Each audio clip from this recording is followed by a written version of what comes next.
السلام عليكم.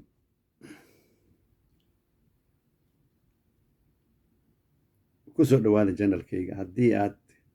ku cusub tahay janalka like share and subscribe. waxaan rabaa inaan ka hadlo arrin aad ayaantan maankayga ugu jirtay oo aad aad iga xanaajisay runtii. arrintaasoo ah waxa hadda soomaaliya ka socda. soomaaliya waxa ka socda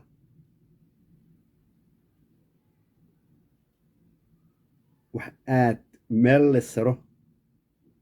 jirkayga meel la saro dhiig male meesha laga saro dhiig male runtii. waxaan ugu dambaysay arrintii hadda maalin dhoweed afgembigii dhicisoobay oo farmaajo samayn rabay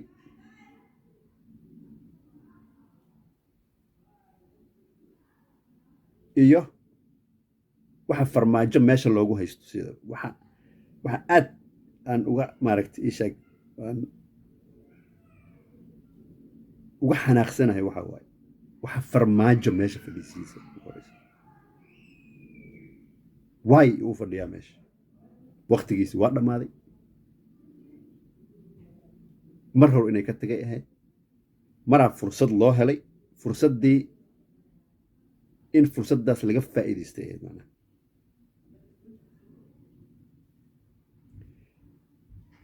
in fursaddaas inta laga faa'iidaysto madaxtooyada loo galo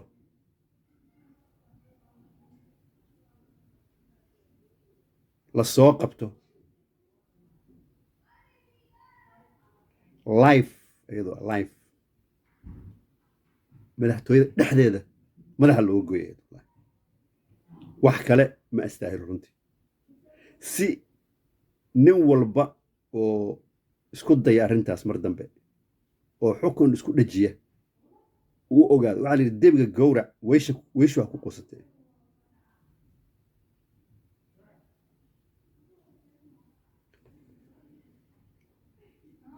marka asalaamu calaykum.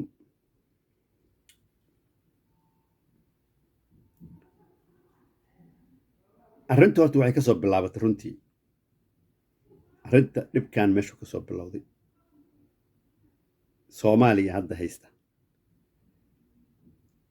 waa 1969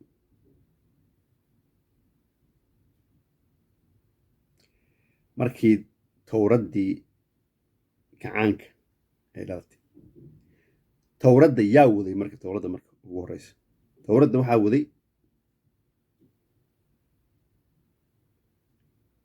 laba nin oo la dhihi jira caynaanshe iyo salaad gabayr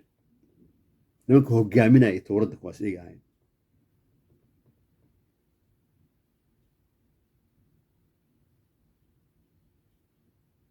odagan oo iska qabqablaa meesha ay waxay yidhahdeen bal odanimo ya maadaama asna uu ka tirsan yahay maaragtay afgembiga odanimaha loogu dhiibo siday ugu dhiibeen maxaa marka lagu sameeyey nimankaas waxaa lagu sameeyey in har cad la toogto abaalkii siyaad barre maxamed siyaad barre wuxuu ugu abaalguday saas.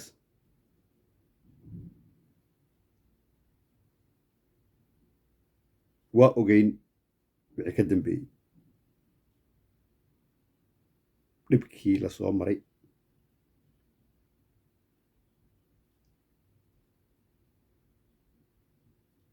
mareexaan dadka la dhihi jiray wixii ay ku dhaqmi jireen aniga may taqaan wariyaa anigu mareexaan baan ahay dhihi jireen inta dadka businessyadooda iyo guryahooda i yimaadaan. maxamed siyaad barre 20 sano hayey 21 sano hayey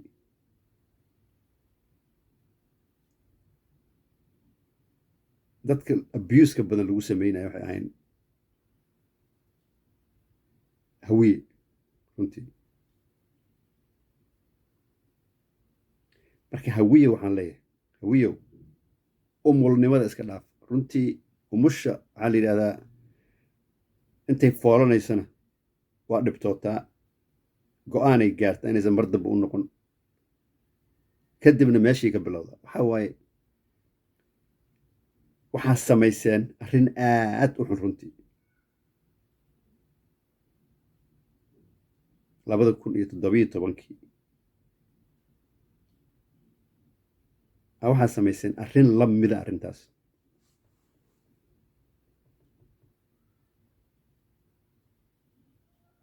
farmaajaad u sacabtunteen ood u soo baxdeen ood u bururteen inkastoo anigu markaas aan la yaabanaa runtii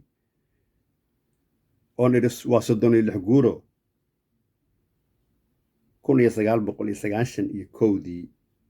janaayo 25 waxaa xamar orod looga saaray nin mareexaan oo cagaha wax ka dayey maantana nin mareexaana maaragtay waa lagu soo dhoweeyey meesha oo maaragtay oo loo bururayaa arrin aad iila qalafsaneed waxa ay ahaydna wax kale ma ahayn taariikhdan aqaana macnaha qofka hadduu taariikhda yaqaano waxa soo socdana waa garan karaa farmaajo waxaan ogaa inuu yahay maxamed siyaad barre wanabi maxamed siyaad barre inuu iska dhigaayo macnaha meeshana u yimid aarsi runtii dad badan oo aan maaragtay aan markaas sheekaysan jirnaa u sheegay inkastoo hadalkaygaas ay maaragtay xoogaa aysan sii raacin maantay ogaadeen laakiin xaaladda wixii laga hadlay marka anugu wixii aan horta habeenkii la dooranayay waxaan galay universal t v markaasaan waxaan fiirshay meel bool uu ku qoran yahay maaragtay boolkaasoo ah yaa madaxweyne noqonayo farmaajo u horreeya ark waa yaaba runtii maalinta ku xigtana sidee noqotay maxaan u soo qaatay marka caynaanshe iyo salaad gabayre waxa u eg xasan sheekh iyo sheekh shariif si dimuqraadiyad ah ay ninkii inta gacmaha uga qabteen markii loo codeeyey oo asuu ku guulaystay ay u hambaliyeen muxuu ugu abaalguday marka wuxuu ugu abaalguday inuu isku dayo inuu diyaarad la soo rido inuu hoteella ku weeraro inuu u diido inay mudaaharaad sameeyaan intaas ay ka dhaxleen horta sidii caynaansha iyo nimankaasu weli waa noolyihiinba inkastoo uu isku dayey us waxba u reebanin haddana waxaa u malaysaa weli inay jilaac ka muuqdo nimankaas anugu ayagan la hadlaa macnaha nimankan isku sheegaya maaragtay musharaxiinta muxuu ahaa nimankaas aan la hadlaya anugu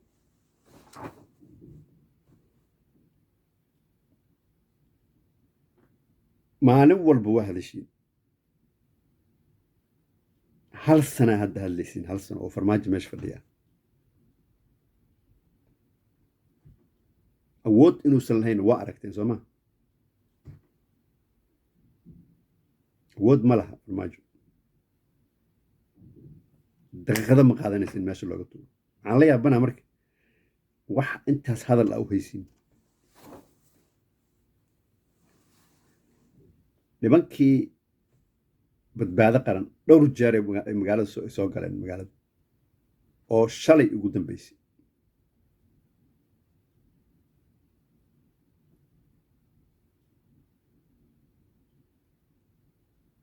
marka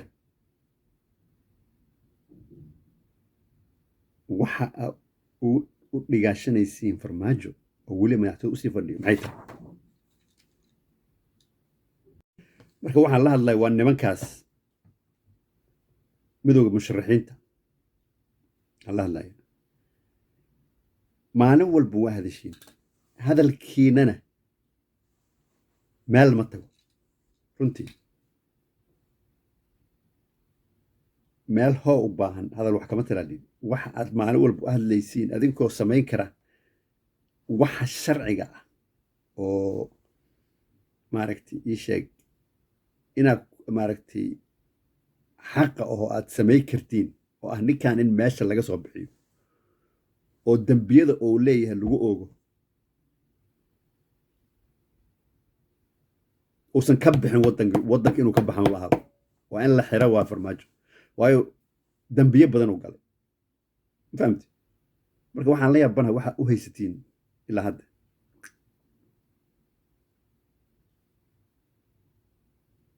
jaanis kale waa hesheen haddaad jaaniskan dhumisiin ogaada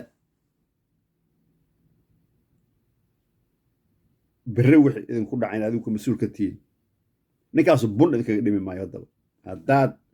haddaadan samaynin hadda waxa aad jaanis u leedihiin aadan samaynin horta asagoo ma joogayo hadduu meesha sii fadhiyo war kalau keenaa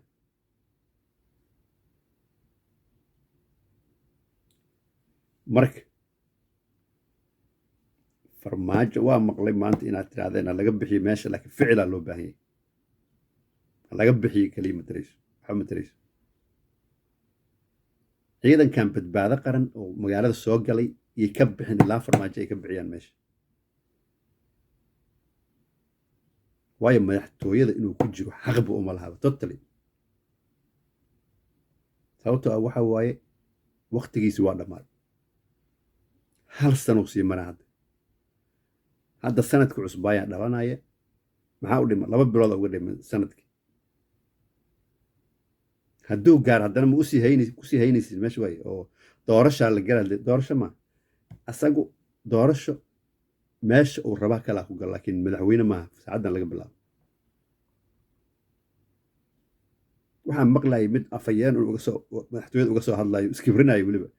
annagu waxba ma samaynin waxaan samayna ma leh ninkan shaqada waa laga hakiyey muxuu ka haki karaa wax waryaa yaa tahay haldho dhulka cagta loogu dhufto dhulka cagta loogu dhufto ogaada dhulka ina adinka leedihiin waxaad leedihiin ha u hoos fadhiisanina qof farmaajo kale ah oo daciifa runtii ha u hoos fadhiisanina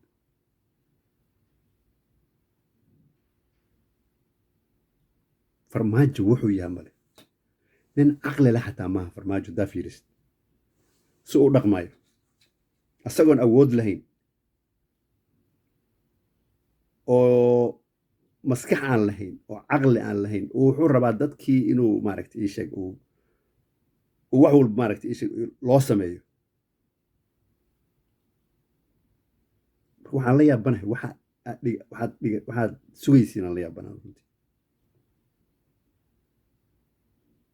war meesha ka kaca ninkan xaq uma laha fadhiga oo meesha fadhiya filada hortaa laga soo saaro sideeda xaq oo u leeyahay ma jirto filada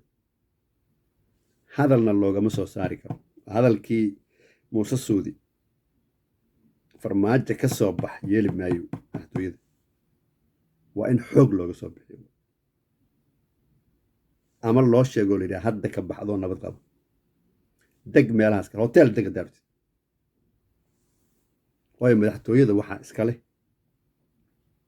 oo inay fadhiyaan ay xaq tahay ninka madaxweynaha ah ninka xilka haya xil haddaadan haynin adduunka dhan saas waddanka maraykanka waqtiga madaxweynaha markuu dhammaado white houseka saacad kuma darsan karo ma joogi karo hal saac kuma darsan karo waa inuu ka baxaa marka sababta farmaajo asoon madaxweyne ahayn uu u fadhiyo meesha maxay tahay ha ugu haysatiin mideeda kale waxaan la hadlaa anuu ninkaan liyaa qoorqoor iyo cali guudlaaw hadda xoogaa waaba ayaantan waa ka haraa u malaynaa farmaajo laakiin ninka qoorqoor la yidhaha horyaa dhegayso doqon baa taa doqon runtii micidu intaas la egta sababtoo ah waxaa waaye waxaa tahay nin gurigiisii inta la soo galay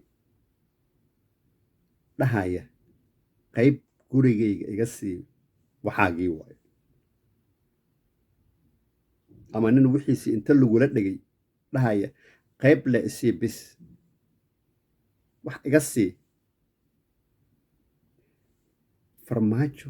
wax uu ku siin karo iyo wax uu kaa qaadi karo midna ma jirto gabalkiisiyaa dhacay hadda haddii uusan dhici lahayn xataa wax uu adiga lagaa rabaa inaad jegada aad asaga siiso adaa dhulka iska leh adaa nin samaalaa adaa nin irira adaa nin hawiyaa adaa nin habargidira waraa ma aqaano meesha laga haysto runtii wallaahi oo bilaahi oo tallaahi waxaan ugu dhaari karaa maalinta farmaajo tiisaaro ninka ugu horeeya oo qoortka goynayo adiga waayo wallaahi sabab taariikhda fiiri xasan cali khayre nin farmaajo ka jeclaa ma jiro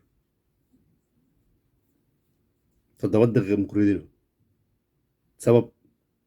dantiisu ka gaadh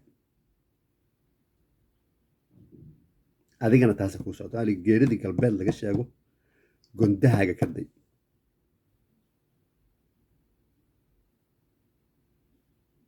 adiga iyo cali guudlaawe ka hara farmaajo haddaan u idin hay bale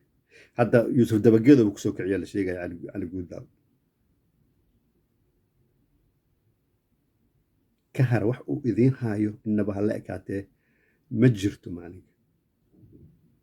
dhulaad leedahay cid aad ka baryayso inaad xukunto galmudug ma jirto adeer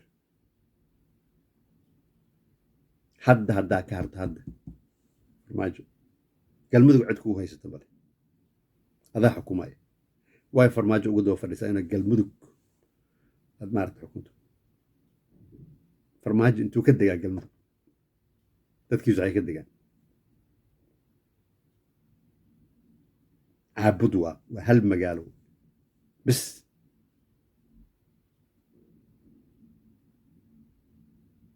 adigii dhulka iska lahaa marka u hoos fadhiya dool ninku yimid oo laajiya sida isu dhaaniyo hadalkii inaan kusii dheeraado marraba kowdhi ninku wuxuu yidhi haddii lagula hadli jirayna kula hadlay haddii lagu dili jirayna ku dili maayo inkastoo wax ku dilaayo ay jiri doonaan haddaad ka joogi weyso midaan nimankan musharaxiintaana hadal lama rabo meeshan hadal wuxuu tiraayo male taageer hiil iyo hooba yaa waa naga helaysiin laakiin ninkan odagaa meesha fadhiya odayna waxba kama ogeen waa in ciidanka badbaado qaran ay ka qaadaan meesha nimankan ugandhayskii waxa meesha la sheegaya wax ilaalinayaan waxay yihiin waa ogtaa waxay yihiin runtii xabadda isku dhacdo cararayaan waxa waaye ha laga soo bixiyo meesha dad xabad yaqaan maaha runtii kuwaas ha uga turina hal kale ma jiro kulay hal kale ma jiro aan saas ahayn haddii aad samey weysiin ogaada inuu farmaajo soo noqonayo marka uu soo noqdana cid wax ku samaysa ninkaas ma ilaawo runtii samirna maba yaqaanba runtii iyo qofkan intaasu kula soo socday qofkan waa kuu maaragta ii sheeg waa kuu naxariistay oo kula soo halgamay ma yaqaano waxaas asoo hal nin ah sababta aad waxaan la yaabanahay hal nin farmaajo asoo boorso marin yimid oo meesha yimid xataa inuu wax qaato xataa maaha runtii intuu cunay waa cunay laakiin inuu farmaajo dhulka wax ka qaada maaha waayo wuxuu ku leeyahay dhulka male waa beriyaan ku dhashay adeer dhalasho iyo ku dhalasho labay kala yihiin haddaadan u dhalanin waa beri odan waa beri u dhalanin waa ku dhashay waxma tarayso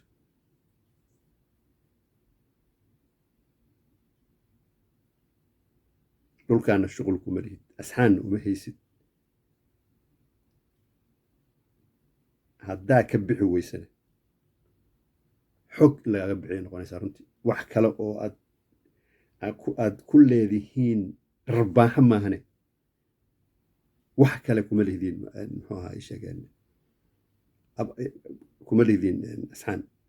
rarbaaxo bis hadal waxaas ma jiraan adeer rarbaaxa lagaaga saara runtii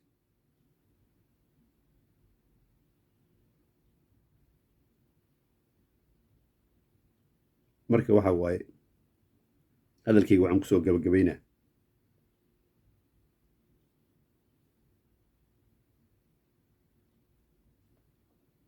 ninka dhulka iska leh aa u haray adeer dhulka sow anigu malihi dhasha sow anigu malihi ninkii dool ku yimid baa geeridu dhibaysaa waktigii dhammaayo wuu dhaqaaqi doonaa hadalkaas ha idinka dhaco ha idin dhaco hadalkaas